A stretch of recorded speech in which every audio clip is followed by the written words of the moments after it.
As we gathered here this afternoon, we would like to pass our heartfelt condolences to the passing on of the late Etol. We would like to wish Etol a final rest, and we would like Etol never to be resurrected from his grave.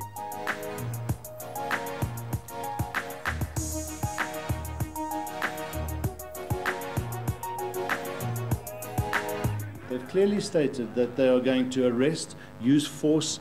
They're going to have a 240 vehicle police squad out there in the past. Is this the type of relationship that government wants to have with its people? This is aggression expressed towards society. The same type of aggression that was used in the apartheid era.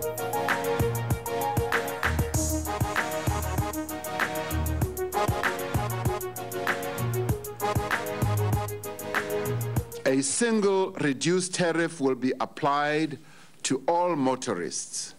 As an example, the current standard tariff of 58 cents per kilometer for light motor vehicles will be reduced to 30 cents per kilometer. This is almost a 50% reduction.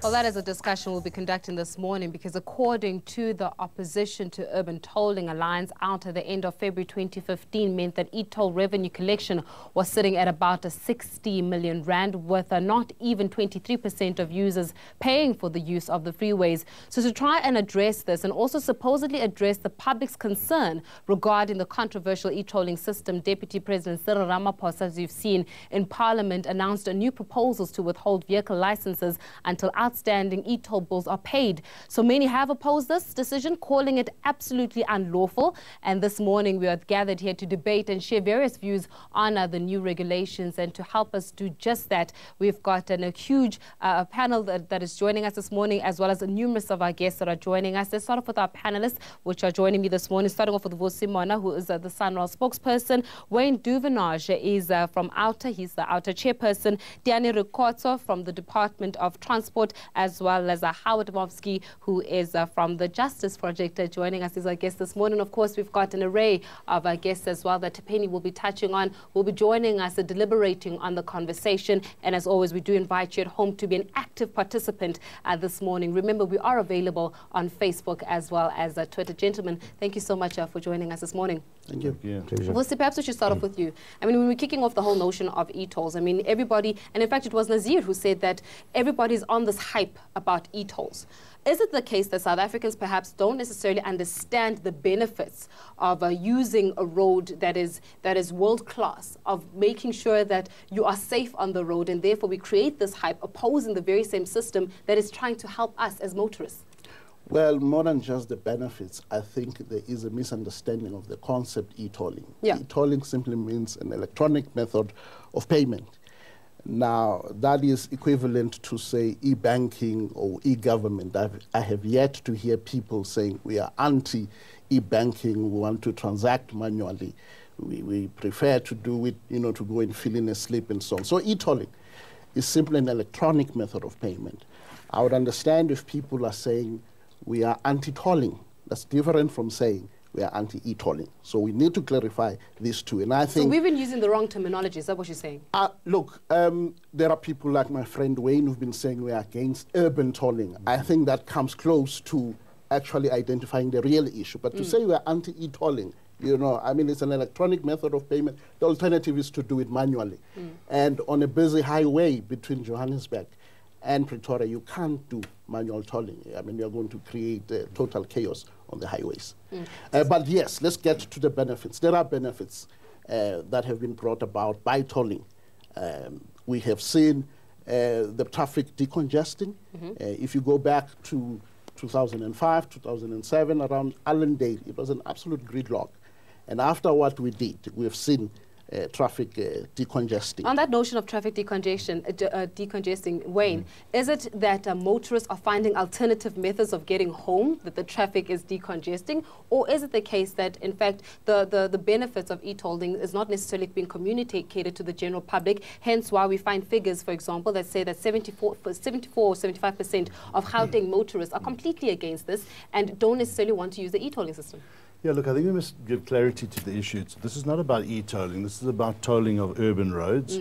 They're using the electronic methodology. Of course, you'd have to do that. As Vusi says, you can't go through a manual process. So the question is, do you subject social infrastructure? These are roads that you and I take to work today to earn a salary, to pay taxes. Do you subject that through to an efficient, a very inefficient, cumbersome and costly revenue collection mechanism to pay for it or not? And that's the issue. Building roads is another issue. E-tolling hasn't brought us the decongestion. The building of the roads brought us the decongestion. And that's what government's role is to keep pace with a growing society, a growing economy. You widen the roads and you put in place world-class public infrastructure, public transport infrastructure to deal with the decongestion as well. Unfortunately, in South Africa, we are captive to the roads. Our public transport infrastructure is diabolical. It's dismal. I can't take 2 buses on reliable public transport to get to and from work and back again. It's just virtually non-existent. 84% of our public get to work and back or commute on our roads, not through public transport, of which half of that is the taxi industry, which somehow the department seems to put them into the category of public transport, and that's a whole nother debate. So the problem that we have here is that you have induced congestion. Every 4 or 5 years, these roads are just as congested now as they were when they started the construction or prior to the construction. So now what are they going to do? We're going to build another road and double that tolling because we're still paying off the last toll bill. I mean, it's becoming quite a nightmare. And Tiyani, on that notion of construction, I mean, we've been hearing this for quite some time, especially when the proposal of the tolling or urban tolling was introduced, saying that the actual construction of the debt to SANRAL was about 20 billion rand. Now you've got various institutions, whether it is OUTA or some of the opposition, saying that by the end of March, for example, 2015, the bill was sitting at about 44 billion rand, and saying that that is up from the initial costs of 20 billion rand, and obviously looking at the figures that were happening in March of 2014. So in that regard, does that mean that South Africans will just never stop paying for urban tolling or for using the roads?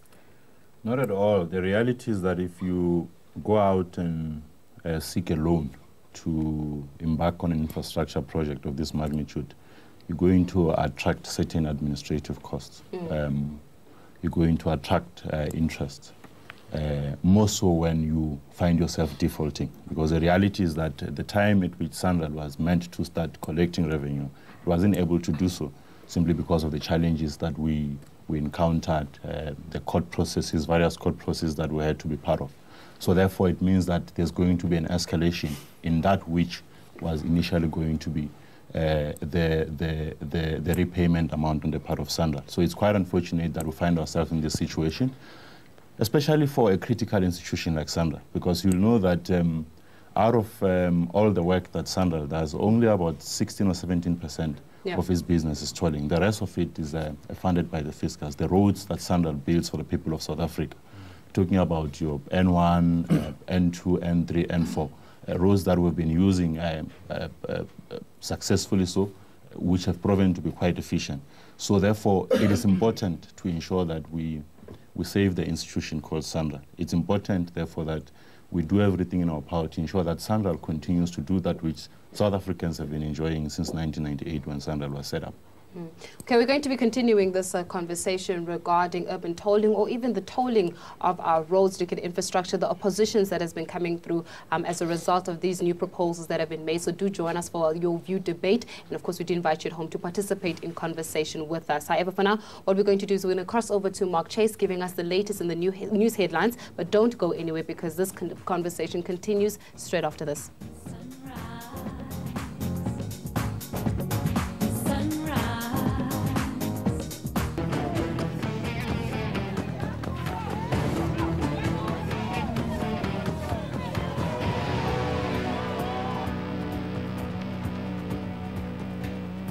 Thank you for staying with us right here on Sunrise this morning. Of course, we're talking about urban tolling. Now, the big question is it feasible for the residents of Gauteng, who some are earning plus minus 7,000 rands a month, to be able to afford the bills that come with e-tolls? Well, the economists know the number.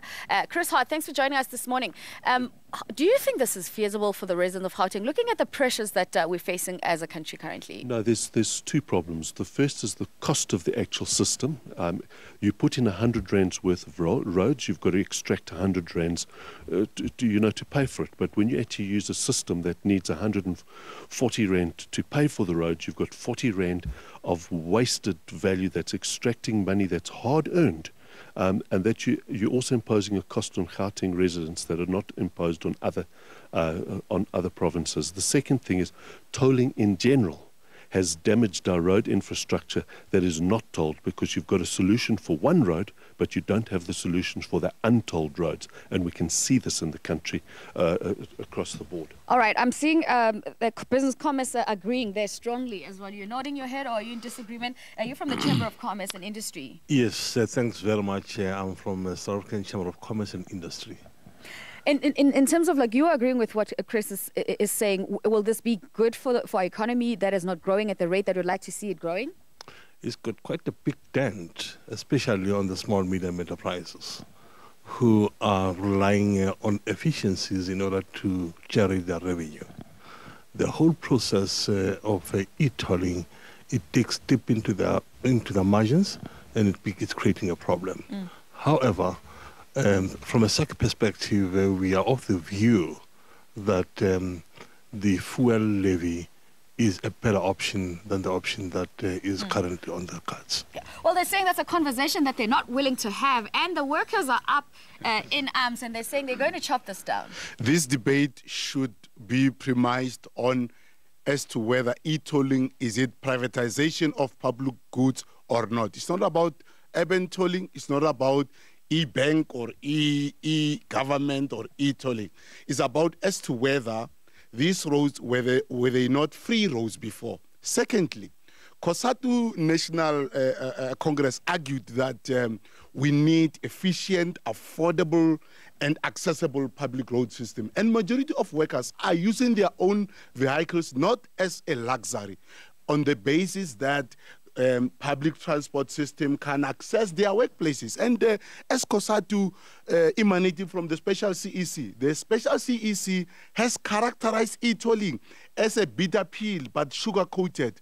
We rejecting the new dispensation as tabled by the Deputy President, and we say how train is subsidized by government, but public transport is not subsidized by government. So therefore, COSATU will continue its campaign to reject e-tolling, will be going back to the streets and do what we've been doing. And we have assembled more resources in order to reject this system, as we believe it is privatization of public goods.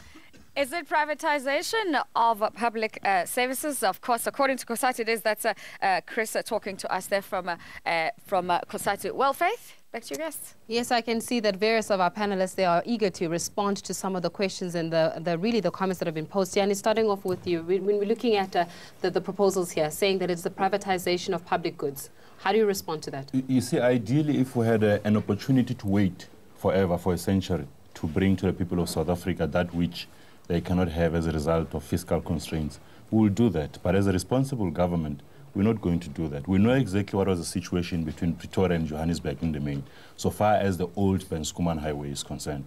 The increase of lanes from 2 or 3 to 5 and 6 in some instances has indeed led to the free flow of traffic, meaning that less travel times. Well, the question of decongestion can be debated as to whether it has taken place or not. So therefore, as a responsible government, we've had to look at other means through which we ensure that the people of South Africa enjoy that which they would have had to wait forever if we were to only rely on the fiscal allocation that comes from Treasury, which is not enough, simply because we have competing interests as government that we need to fund. The issue of public transport, look, we do acknowledge that if we are to get public transport to where it's supposed to be, we'll be able to resolve a number of challenges so far as the transport space is concerned. Yes, we are trying. We have recently introduced the bus rapid transit system, of course. Yeah. Those who are using it can basically give testimony that it is working. We hope to roll it out to all municipalities. It's running in the city of Johannesburg. It's running in the city of Tshwane. Many other cities are busy working on that. City of Cape Town as well, working very efficiently. So we want to have that replicated throughout the country, because we'll be beginning to address to be addressing the issue of public transport, which will basically address many other issues, including affordability, which was mentioned by Kosat. But I want to differ with Mr. Mampane. Public transport is subsidized.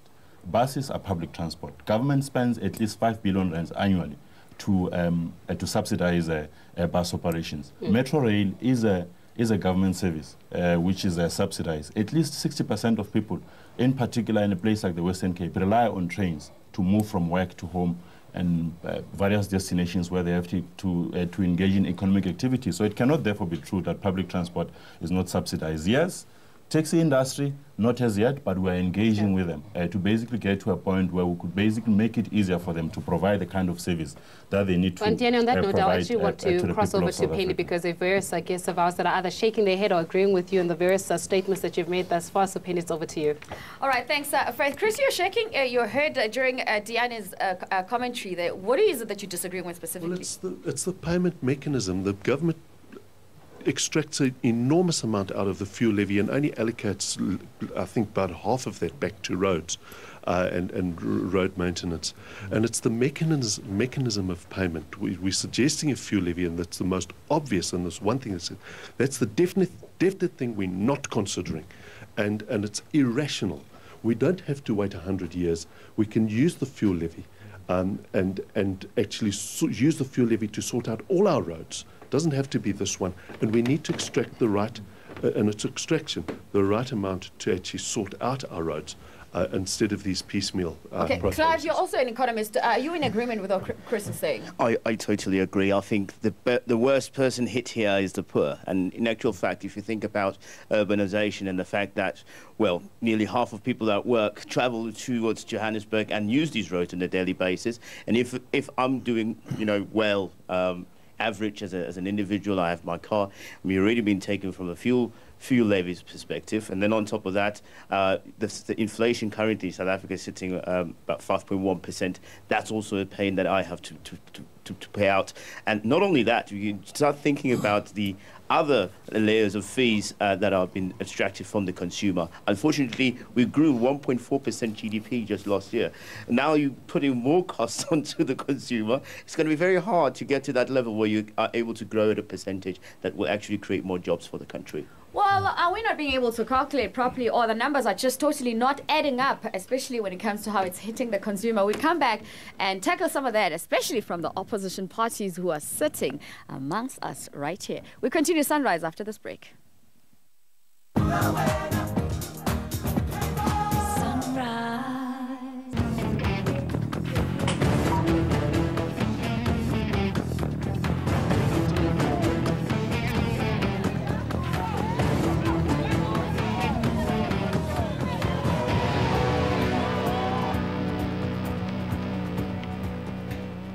We're still continuing our conversation this morning regarding urban tolling. Various individuals and institutions opposing the new dispensation as proposed to by SANRAL, also looking at exactly how is it that your pocket gets affected as a consumer. That is all that we're unpacking this morning. Of course, we do invite you at home to participate in conversation with us as we continue with this discussion. Now, Howard, looking from it from a justice perspective, I mean, we've been hearing the Department of Transport saying that they're a responsible government, but also been hearing about the poor being affected in this regard, and also some of the new proposals within the dispensation saying that perhaps it is unconstitutional, especially when it comes to withholding of licenses, vehicle licenses in that regard. Tell us about that one.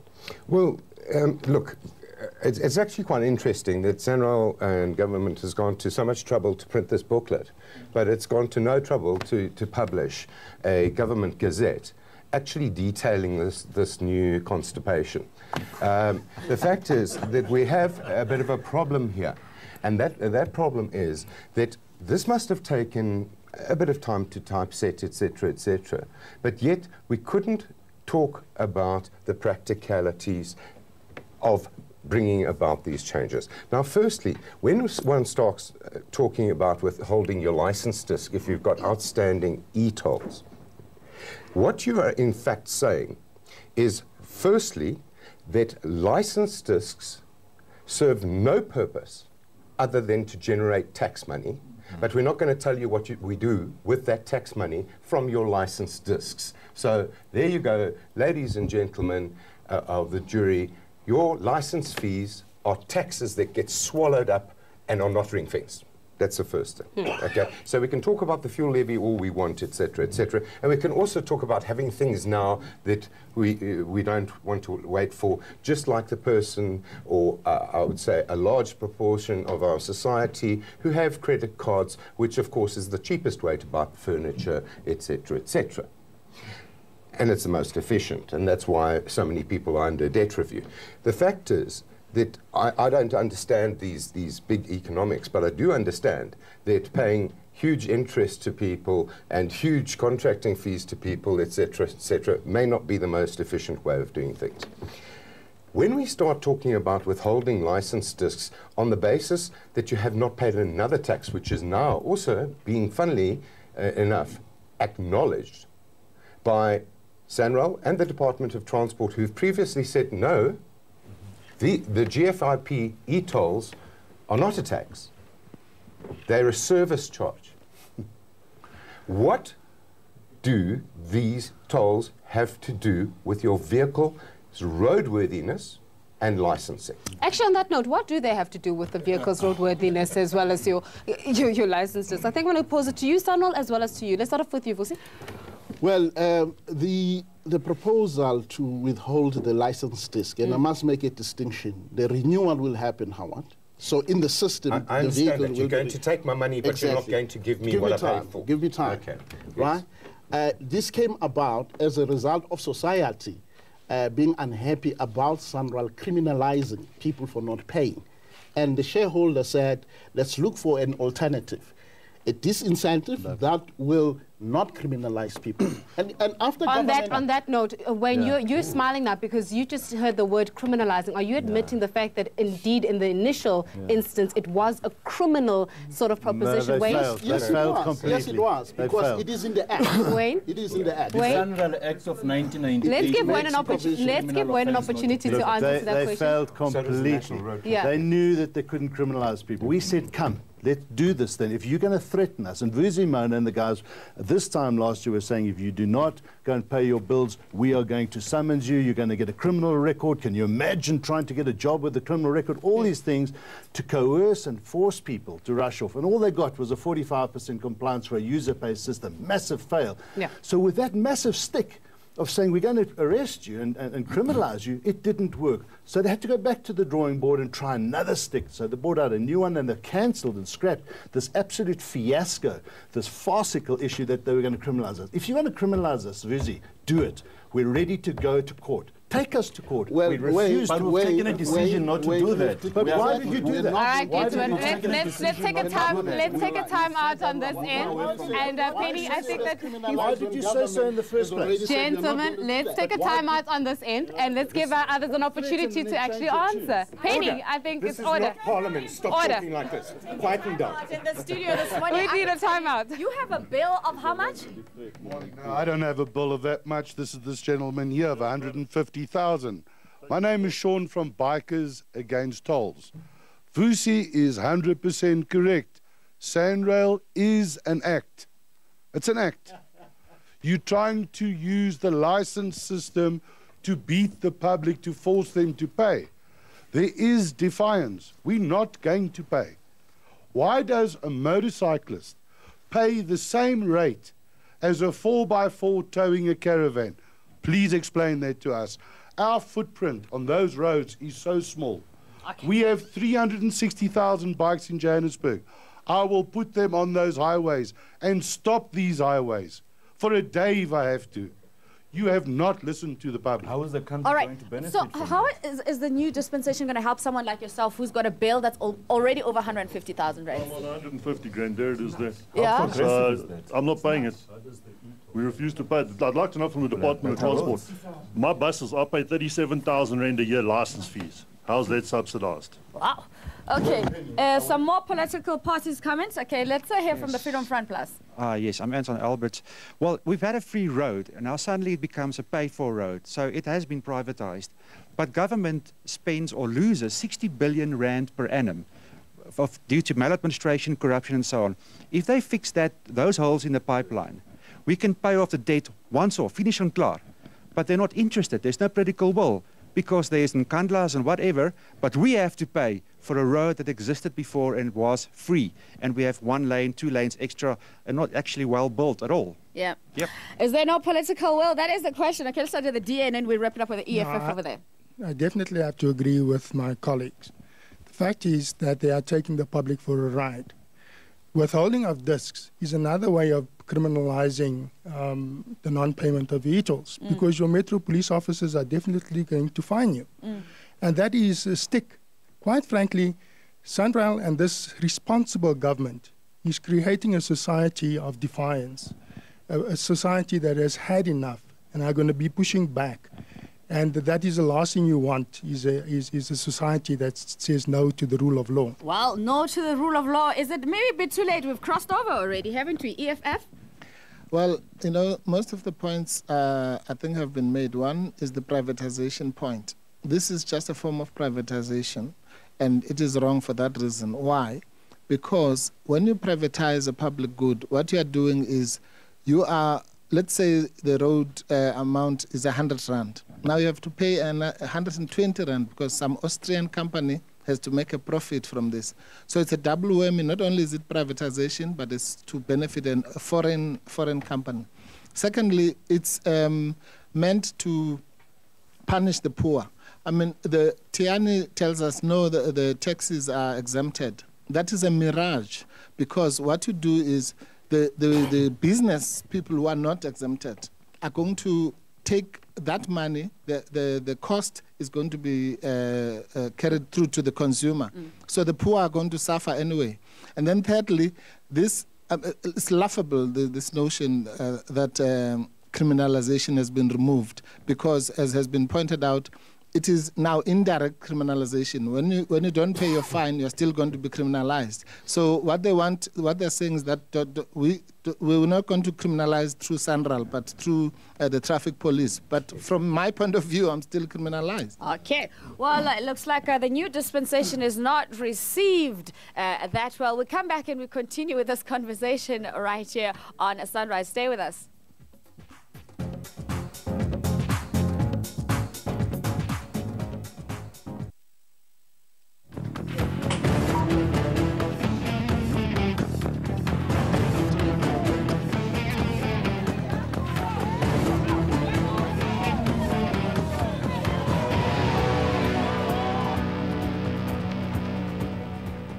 Well, things are heating up this morning with Your View debate, looking at the urban tolling system, or the tolling system, or e-tolling system, however it is that you want to pronounce it, but really looking at how is it that you as a consumer get affected, and also are the oppositions and those who are proposing an opposing view to the e-tolling system actually justified in doing so? Those are the various questions that are coming out this morning. We continue that conversation, and I'm going to ask you, Vusi, we heard that one of our guests has got a bill of about 150,000 rand. How did you get to 150,000 rand?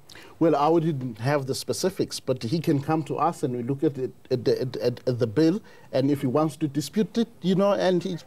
But doesn't that mean that the entire system in itself now is completely flawed, Tiyani? It is possible. We cannot generalize. Yeah. Yes, we've acknowledged. If you go into some of the statements that have made in the past year, so Minister of Transport made an acknowledgement that, yes, there have been teething challenges in the beginning, but not to say that the system is a complete failure, because there are people who have received accurate bills. What about them? Are we saying that they do not exist? We're going to wish them away? No, we can't. So, yes, we have experienced those challenges in the beginning. We have read the Riot Act to SANRAL to speak to its operator to say that, look, we do understand that with a project of this magnitude, you do run into challenges, but not in this fashion. And they've gone out of their way to actually address some of those issues that we've raised with them within a short space of time. Yes, we do acknowledge that there may be those who are, for instance, still experiencing those challenges, and hence we invite them to come to SANRAL, because it wouldn't help to write a letter to the editor and then complain about something that he can easily have addressed by SANRAL. Yeah, Howard, Howard, I'm going to come to you, but Wayne, you look like you're about to fall off your chair now.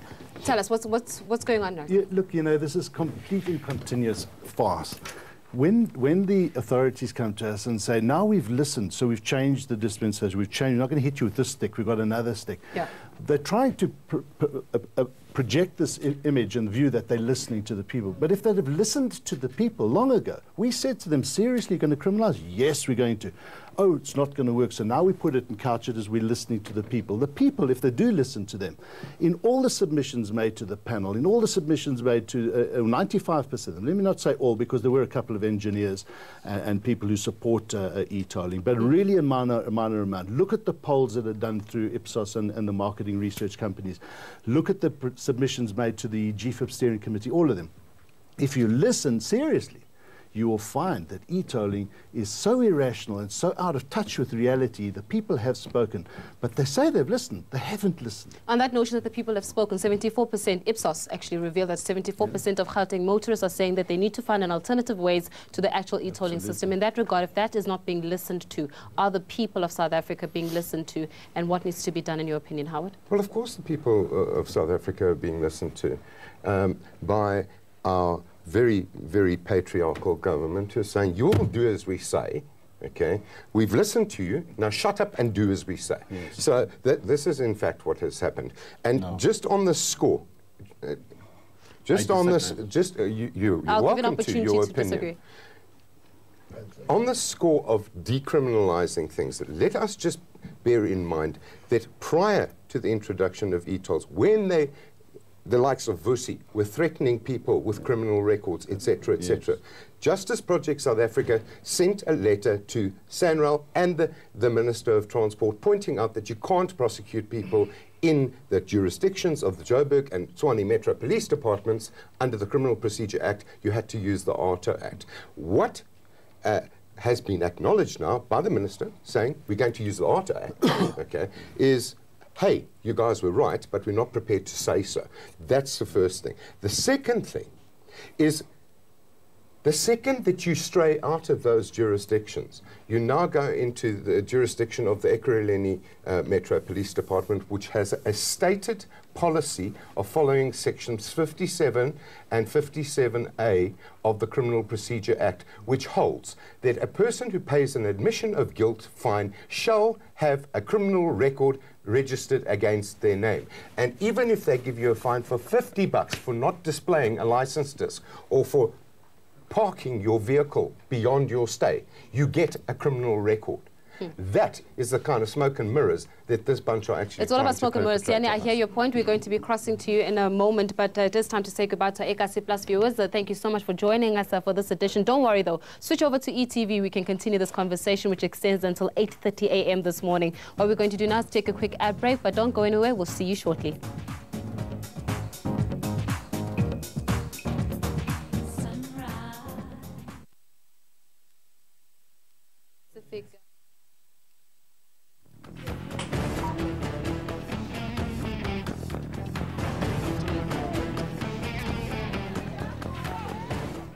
Thanks for staying with us right here on Sunrise as we continue with our discussion this morning. Now, Road Freight Association have to deal with this on a daily basis. Your truckers are on the roads every day. You're listening to this conversation, and what is your take? Well, there's really two things. The first thing I hope is that when I stand up, there's going to be a check under my seat here that I can pay my bill with as well.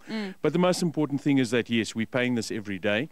We've said from the very start there must be a cheaper way of doing this. It's really ludicrous if you're going to spend a good 76 cents out of every rand to pay for the process to collect that rand. We've said we pay permits, we pay license fees, we pay a fuel tax. Where's that money going? You get a bit of smoke and mirrors around. We spend more than what we collect in the fuel levy on the roads. That's not true. We've seen money being given back to the National Treasury. The bottom line is this. Every time you place an extra toll and an extra cost onto transport of freight, we pay for it. So it becomes a double whammy. It becomes a double whammy. Of course, the pressure is felt by the consumer. That's Gavin Kelly from Road Freight Association. Chris, you had some points while they were talking. You also questioned this fuel levy part. Say, why are they not, going with a fuel levy? Yeah, because I understand some of the fuel levy goes to the general expenditure, but then have a ring fence. They argue that you shouldn't have a ring fence, and then you've got various ring fences in the fuel levy already, but so I don't understand why it applies, say, to the road accident fund, but it simply cannot be for roads. It just doesn't make sense. The fuel levy is in fact a user paid, and it's the fairest, and it's the one.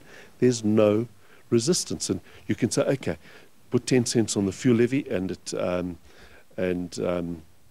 everybody else in the country pays for it, but the tax base in Gauteng is paying for Limpopo schools and hospitals and their roads, and so you can't say to investors to say, we're going to milk you for taxes, but if you have any facilities built for you in Gauteng, you're going to pay extra and over above for that, but if you in another province you don't. Okay, it's not a good message at all, and I've yet to hear a strong argument. You know, when you're arguing, you say, okay, I might disagree with you, but I actually acknowledge that's a strong point. I've yet to come across a strong point for tolling. All right, let's look at some of your Facebook comments as well. This morning, Letona Motlalera saying, why the SANRAL don't build their own road and put those e-tolls and remove the ones on our roads. Let's talk to an entrepreneur who clearly feels the impact of this.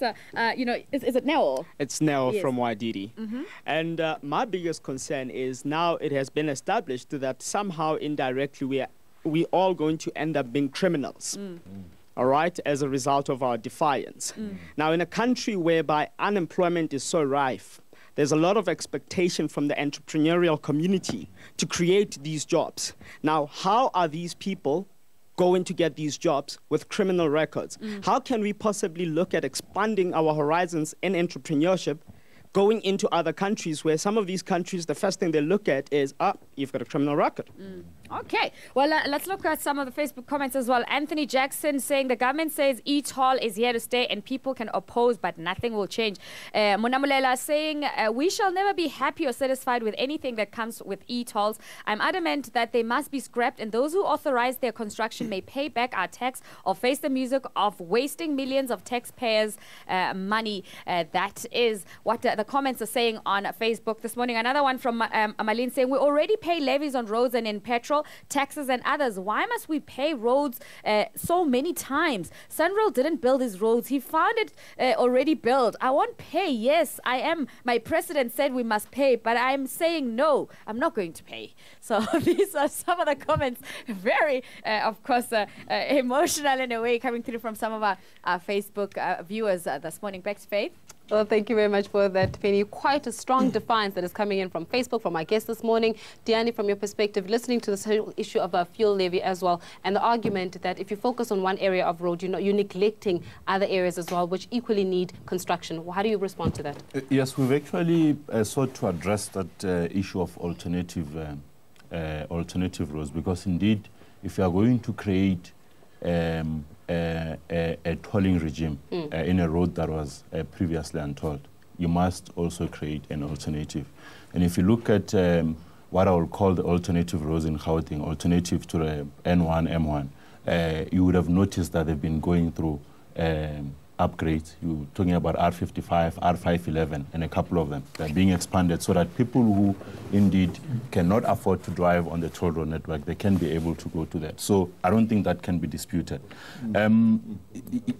The sad thing about this debate that we're having is that regardless of all the movements that government has made through concessions, the arguments in opposition have not changed. So you ask yourself a question as to whether this is still about affordability or something else. Because we believe that if indeed it's still about affordability, we've gone a long way as government to ensure that we bring some financial relief on the part of those who are saying that this is unaffordable. So I think we need to revisit some of the reasons why people are arguing against it. Is arguing for the sake of arguing? Are they arguing because indeed they believe that people do not afford it? Because we indeed believe that we have cracked the bank to make sure that as government we come in.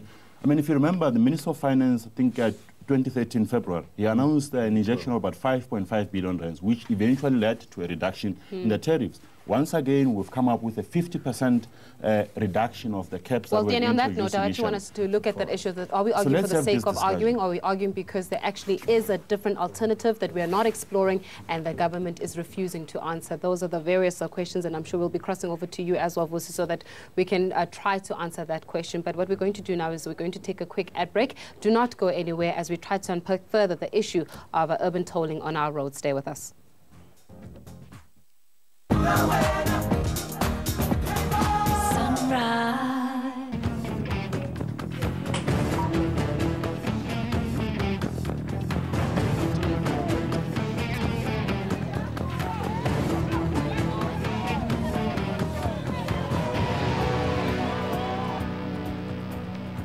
Thanks for staying with us right here on Sunrise as we continue to discuss, of course, the opposition to urban tolling, EFF.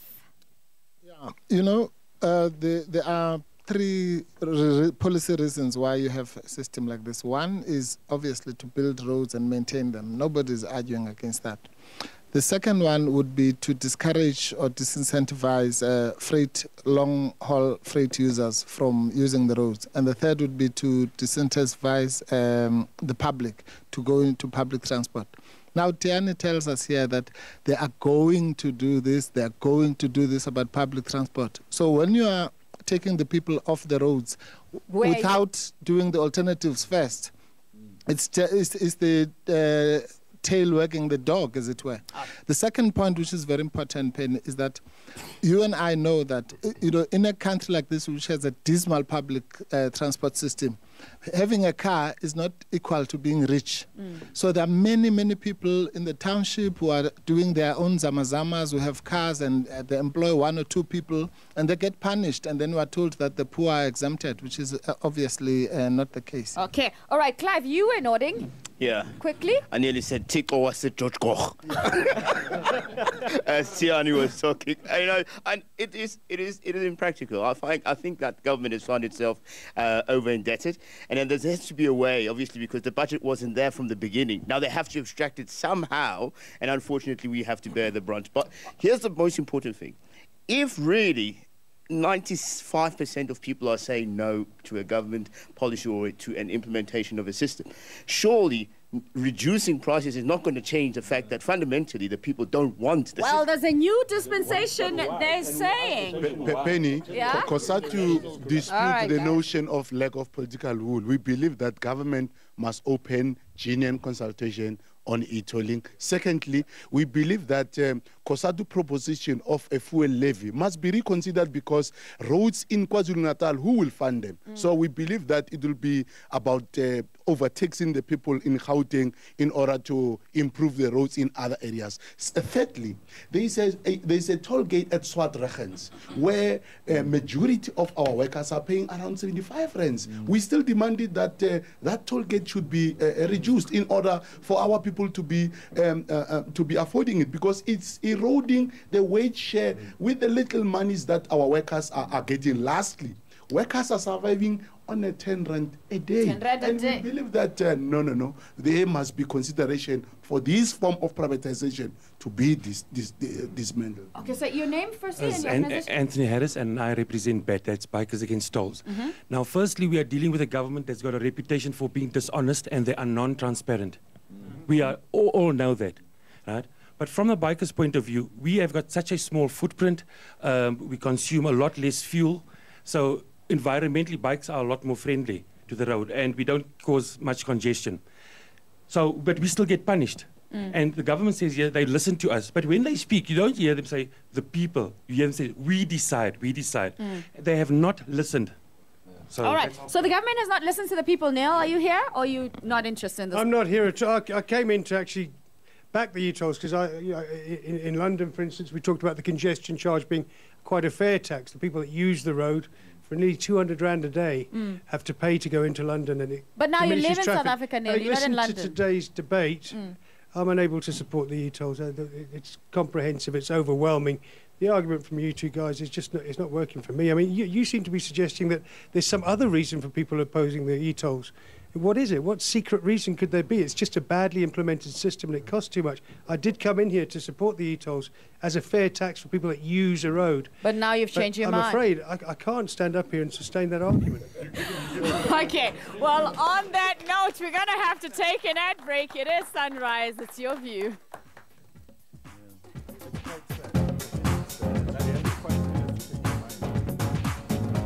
How we run government. We don't run government or referendum.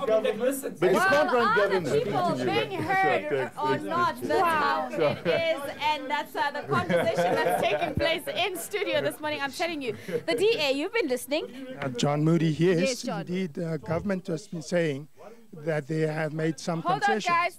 They haven't made any concessions at all. The person begins to wonder why the 1% increase in taxation took place a few months ago. If it wasn't to preempt the fact that they were going to now gerrymander things and kind of try and hoodwink us by saying they're going to reduce the price of the e-tolls. If you had an e-tag prior to this, you would have still paid the same price. Okay. Business? Thank you very much. I think the subject has become quite emotional and very emotive.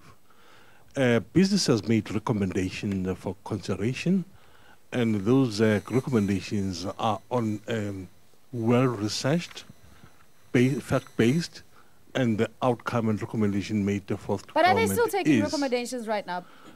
There's not. If we are a government of democratic and allowing opinions to come in to make an informed decision, it's important. Therefore, businesses suggested that the process of collection is very expensive. Therefore, the option that has been recommended is the taxes, fuel levies. Okay, is government still taking recommendations, Faith? Those are the questions that we'll be answering this morning, and I think that we should actually start off with you, Tiyani, looking at the recommendations. Is government taking recommendations, but also perhaps looking at the empowerment aspect of SANRAL? People are complaining that this is just a mechanism of making money, and the money is not actually filtering down. There is no empowerment based on it, and therefore small entrepreneurs are not even benefiting from the system, but they're paying. What's going on there? Look, we've had to look for technology that wasn't available in South Africa, as we do with many other areas of services that government has to provide. So this is not a unique situation at all.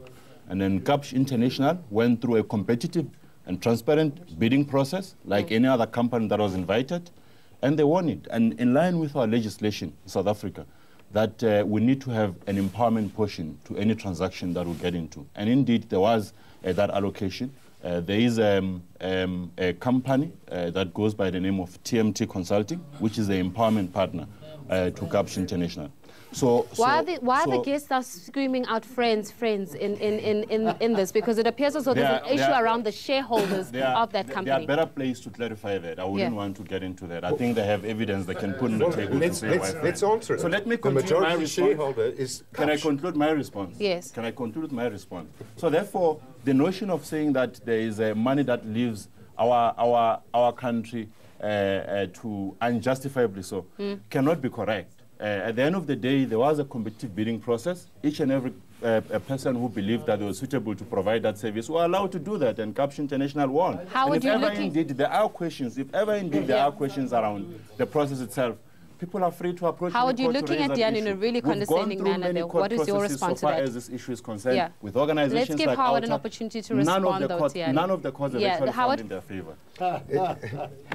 Am I wrong? No, but you've got. Am I wrong? Tiyani, but let's give opportunities to individuals to answer as well. Wait, hold on. Well, Howard, go on. Okay, we talk about our local black economic empowerment partner. Excuse me, with all due respect, may I speak? Yes. Thank you. We talk about black economic empowerment partners in the form of TMT services, which everybody, of course, doesn't know is the company that is almost solely responsible for all camera speed finding in South Africa and makes an absolute fortune out of the local municipalities. However, what people probably don't know is TMT Services is owned in the majority by Capsh Trafficcom, not Capsh International, which I've never heard of. Capsh Trafficcom AG is the company that owns the vast majority of TMT Services, of Tolcon, and of what's the name, ETC. So you know what? All this eyewash, okay, because it's convenient. The other particular interesting part here was not that long ago, it was going to become law that every vehicle license plate in Gauteng must contain an RFID tag. That was scrapped because it was suddenly found that it happened to be one of the friends of somebody who was politically connected, which I should imagine would be the case if we tried to implement that again. However, the interesting part is that technology existed then. So we had to go to Austria to go and find it because it didn't exist in South Africa. Eyewash. Howard, Okay, on that note, sorry. I must actually say, Vusi, when it comes to the notion of transparency, the people are complaining that perhaps the processes were not transparent enough, and also the poor, once again, it appears as though their voices need to be heard. I must say that I've got difficulty with the debate, Yeah. the way it is going. I think it is all over. Yeah. I don't think we are having a rational debate. And I want to address myself to two assertions that have been made, right? And give me the time to respond to that. There's a statement that has been made about the privatization of road. Of our roads. The roads are not being privatized, right? The roads, no. There is, can I speak? Let's you give see, him an that's the problem that I opportunity to have. Can I speak, and speak then like we'll civilized people? respond. Yes, There are services that we are procuring from the private sector, right?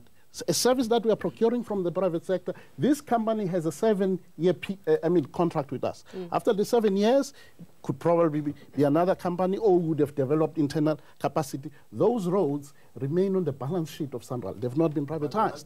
So it is not correct. It is not correct. And COSATU here, COSATU actually, I'm very disappointed because they are pushing for an anti-poor tax. The fuel levy is an indiscriminate tax. It hits the poor. Many people in this country live far from places of work. They live far from places of economic opportunities. And these champions of the poor are saying hit them. They're saying hit them, right? In South Africa, these toll roads constitute only 201 kilometers out of 750,000 kilometers. Majority of our workers are staying away from their workplaces while other people have got a choice to walk to their workplaces. I was listening in European to you. countries, people have got an option of using the public road system. Let's give, okay. I think that we need to take a quick ad break right now, Vusi, and we'll be able to continue with this conversation. Stay with us. Things are getting really heated up in the studio this morning, but we'll be coming to you shortly straight after this.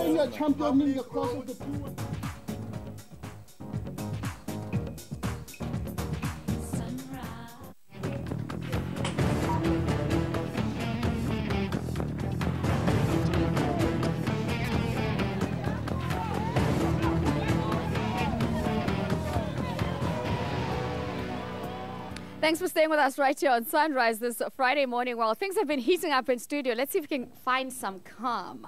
Anton?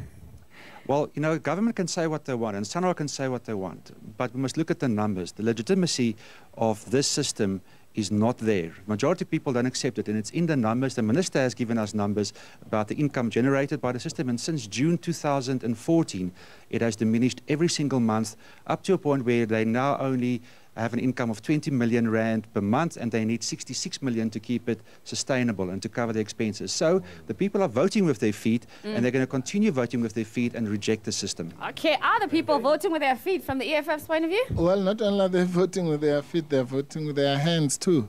I think that the people have rejected this system.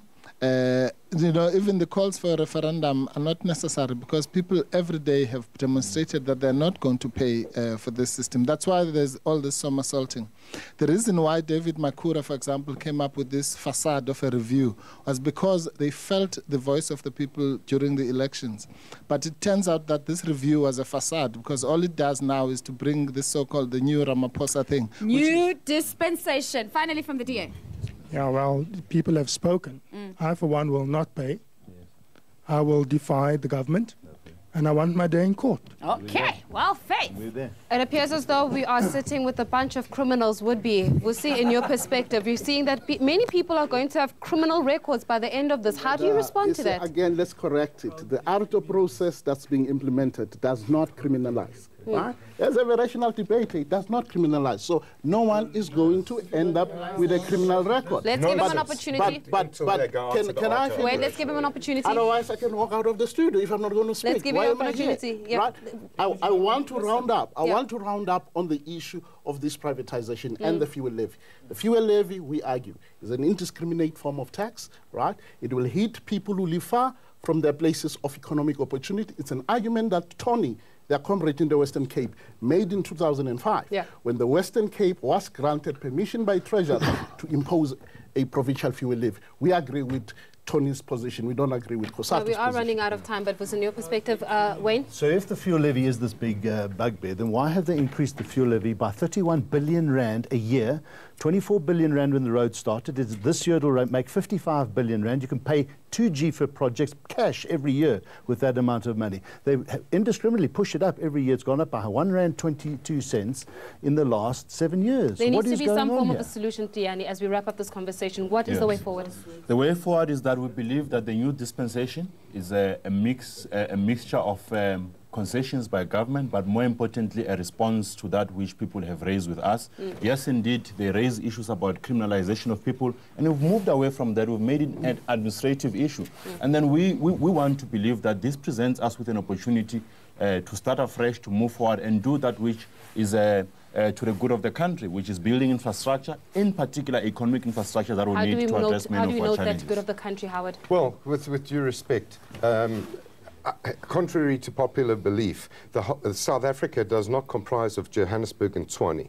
It comprises of 9 so you're saying that it's completely where the OUTA Act does not apply. All right, well, this is how we wrap up our conversation this morning. Thank you so much for you as well at home for participating in conversation with us as we're looking at the e-tolling or the urban tolling system. It appears as though many are saying that no, they're completely against it, whilst others are saying that it is a way of moving forward and ensuring that we do indeed live in globally competitive roads. But you give us your view at home as well as we continue this discussion on Facebook as well as Twitter. Thanks so much for joining us this morning. We look forward to seeing you bright and early on Monday here on Sunrise.